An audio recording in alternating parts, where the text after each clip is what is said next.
ఐబొమ్మ రవి అనేటోడు నిజంగా వానికి వాట్సాప్ చెప్తా ఉన్నా నేను. వాడు మొగోడు, నిజంగా దమ్మున్నోడు. అందుకే ప్రజల మద్దతు ఉంది ఇప్పుడు ఐబొమ్మ రవికి. మీ దోపిడి, మీ సినిమా దోపిడి, మీ స్టూడియోలు ఎవరి స్టూడియోలు అవి, ఎవరు హీరోలు, మీరు ఎక్కడి నుంచి వచ్చిర్రు, ఏ కులం మీది, ఏం కథ?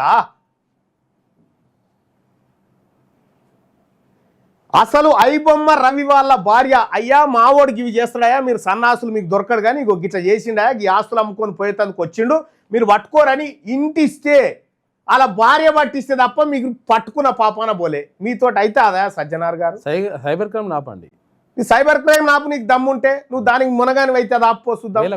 ఎందుక డైలాగులు సజ్జనార్ గారు? వరంగల్లో చేసింది ఫేక్ ఎన్కౌంటరే, ఈడ చేసింది ఫేక్ ఎన్కౌంటరే, దానికో నీ హీరోయిజం, దానికో బిల్డప్. ఎందుక ఇదన్నీ? అయితే అదే ఏమవుతుందా నీతోటి చెప్పు, నాకు అర్థం కాదు. ఏమన్నా మానవాతీత మనిషివా ఏమన్నా?